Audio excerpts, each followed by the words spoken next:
Coming up, cleanup begins in wake of two destructive hurricanes. Ukraine continues to gain ground against Russia, and violent clashes between protesters and police continue in Iran. Plus, a look at your Plattsburgh weather, entertainment, and sports tonight on PS News.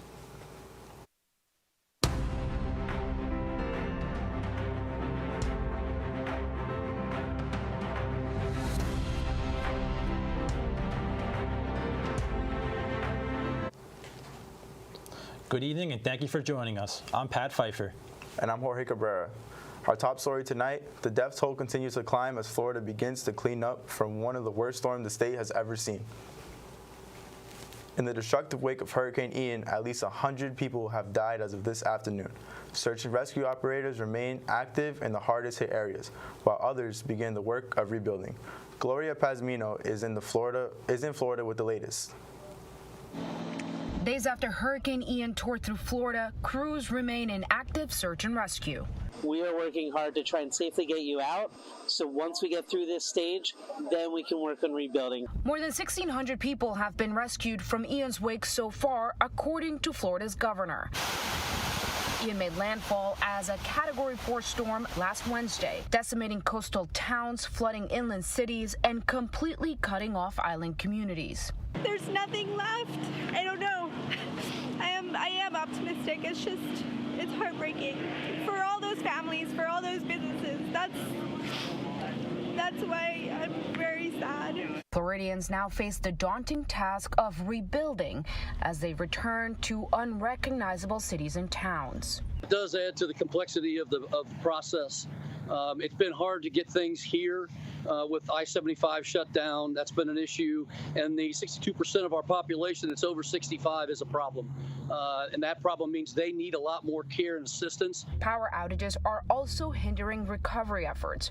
Florida Power and Light says they are working around the clock, aiming to have electricity restored to most by the end of the week. Filled with sand, debris, patio furniture that ended up in the electrical vault.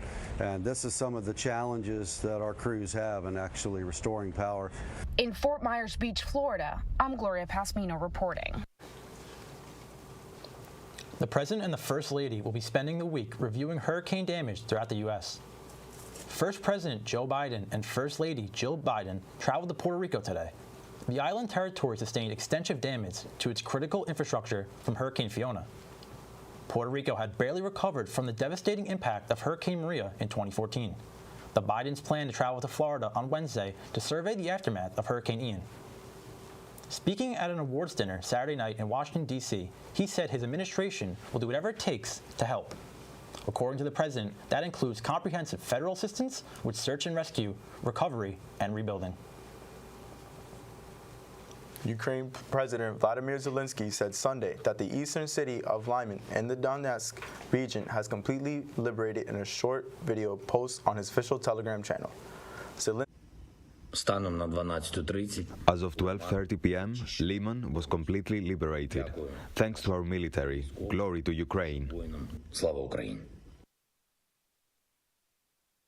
He said that Russian forces had retreated from the strategic city, which is located in the Komarsk district of the Donetsk region. Russian state media Russia 24 reported Saturday that the reason for Russia's withdrawal was because, quote, the enemy was used both Western-made artillery and intelligence from North Atlantic alliance countries.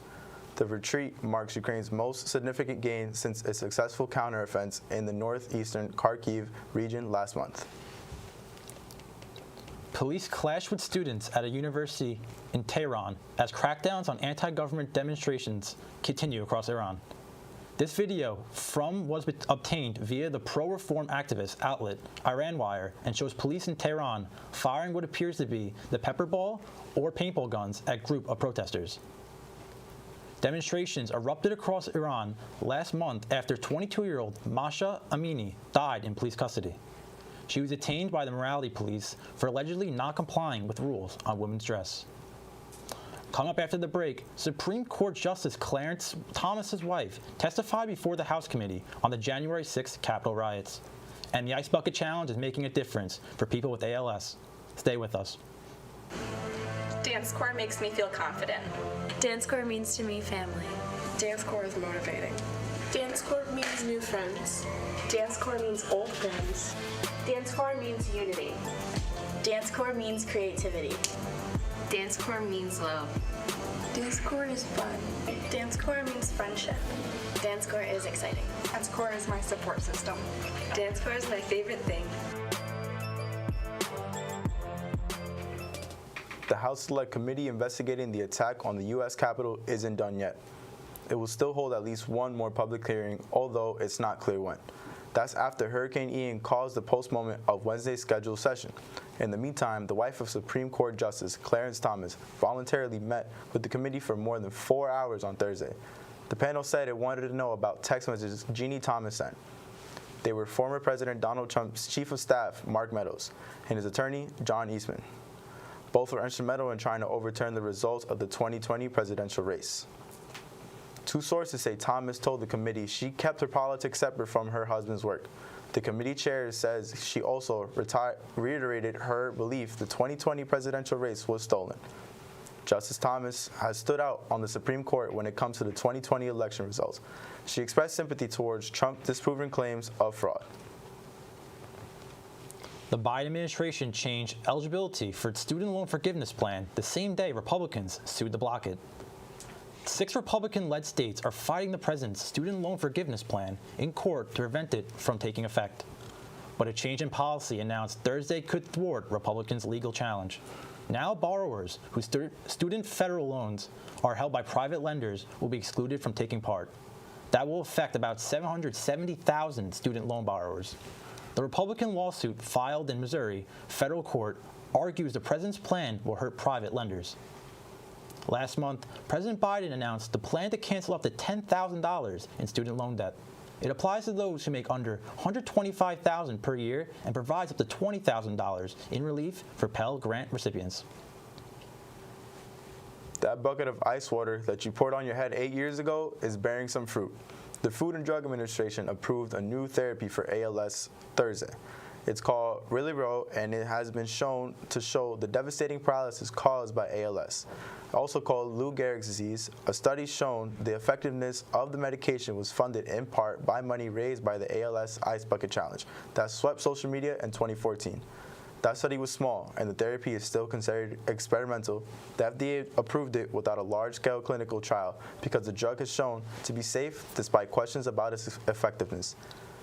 Patients' advocacy groups and physicians urged the FDA to approve it quickly because there are few other options to treat the life-threatening disease. But it doesn't come cheap.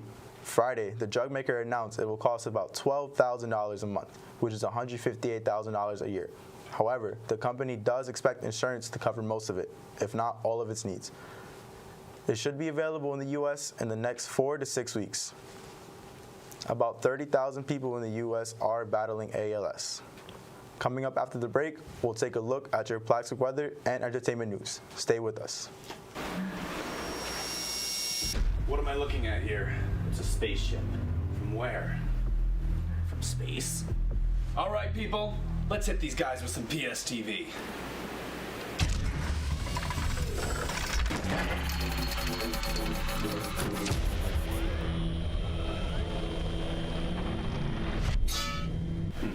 Did not work. Probably because it's a TV station and not a laser.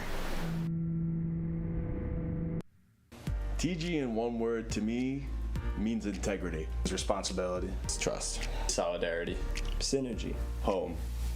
These guys are my home. Theta Gamma is welcoming. In one word, TG means to me family.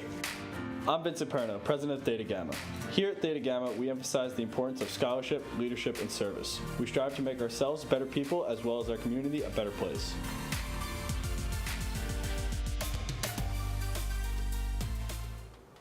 Welcome back. I'm meteorologist Marcel Gibbs. Here's a look at your Plattsburgh weather.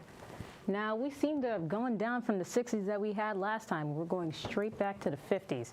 We're seeing 56 for Owl's Head, and we're seeing 56 as well for Vermontsville. 52 for Dannemora. Oh no, we're going down. 57 for Sable Forks. 58 for Plattsburgh. We're trying to go back. 56 for St. Albans City, and 57 for Wilson. Now, let's take a look at your 5-day forecast.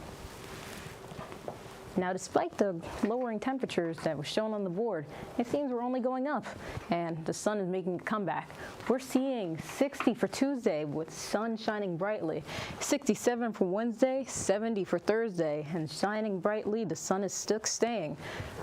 Decided to take a vacation on Friday. Rain has come back and a temperature of 62, and it seems the temperature is only going down as 51 ends our week on Saturday, but the sun is still showing its face for a bright sunny day. That's all for weather. I'm Marcel Gibbs. Now back to Jorge and Pat at the desk. Thanks, Marcel. If you have a furry companion at home and you already know they're part of your family and you want them to be around for as many years as possible, that's why October is National Pet Wellness Month. To protect the importance of pet health and wellness all year long, dogs and cats age 5 to 7 times faster than people. That means an annual visit to the veterinarian is like us seeing a doctor every 5 to 7 years.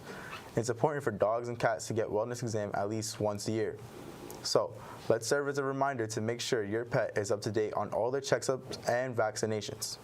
And if you want to go the extra mile, you could even donate to an animal welfare organization or volunteer a few hours at a rescue or pet clinic.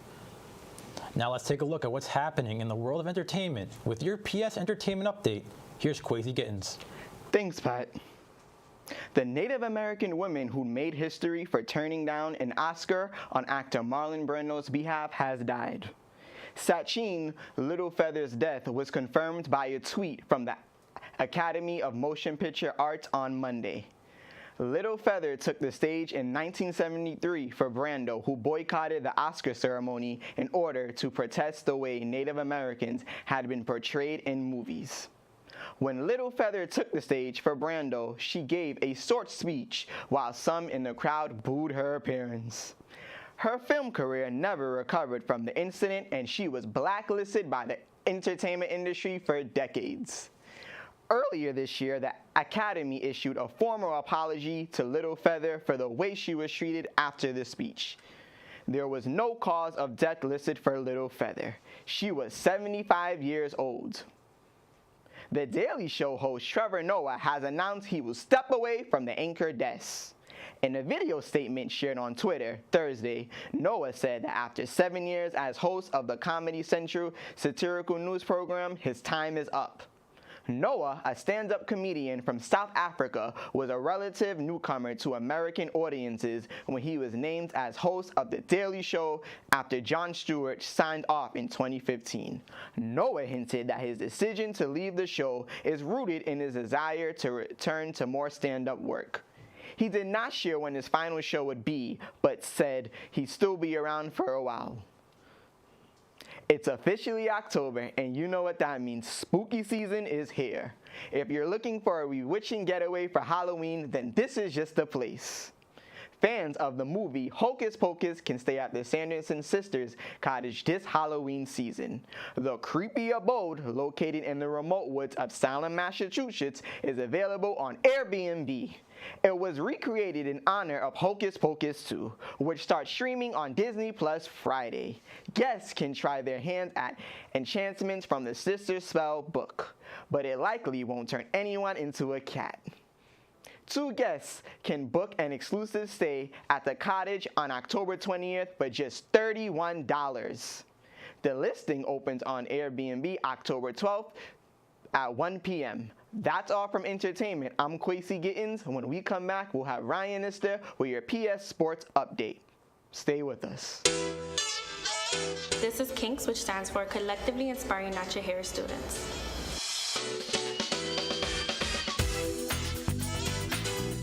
We like to promote people to embrace their natural hair and just love who they are.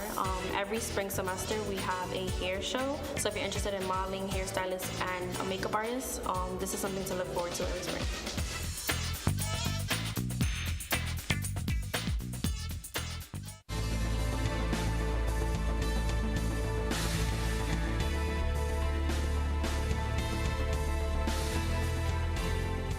The sport of Jiu Jitsu is mainly you can use it for self-defense. That's the number one reason it appeals to people. There's other people who come to this club for the competition aspect, and also a lot of others who do it for the workout aspect. It has multiple ways of appealing to different audiences, and you should come give it a try. You might like it. Welcome back. With your PS Sports Update, I'm Ryan Nista. Let's start with an update on Plattsburgh State athletics.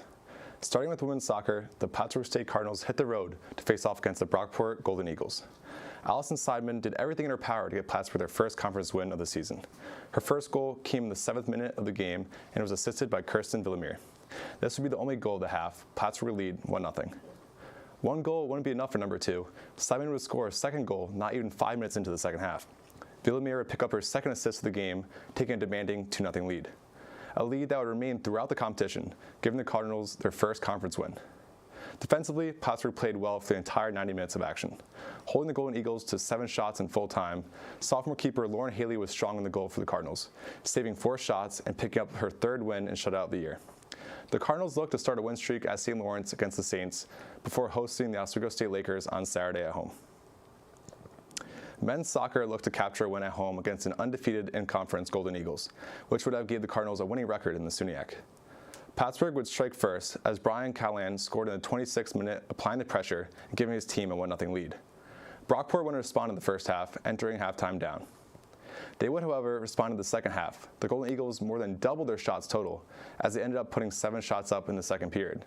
They received goals from Matthew Stefanu in the 56th minute to tie the game, and saw Russ Dom give his team the lead with a transitional goal in the 64th minute.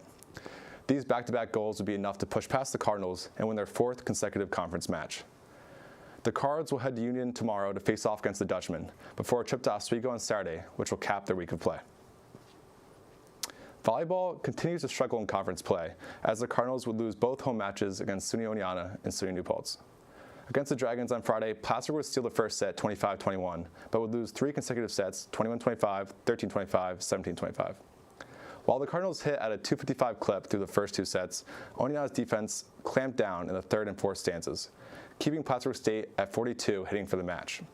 The Red Dragons hit at 182 and held the upper hand in service aces 11-6, blocks 6-5, and digs 58-51. Saturday, the Cards lost 3 consecutive sets to the Hawks with the scores of 7-25, 12-25, and 20-25. New Paltz hit at a 418 clip for the match, including a 632 mark in the final set. The Hawks also owned a 14-1 edge in service aces, a 6-3 margin in blocks, and a 38-27 cushion in digs. Plattsburgh State falls to 4-9 overall and 0-4 in the SUNYAC with the loss, and next visits Buffalo State on Friday, October 7th at 6 p.m. Now to pro sports.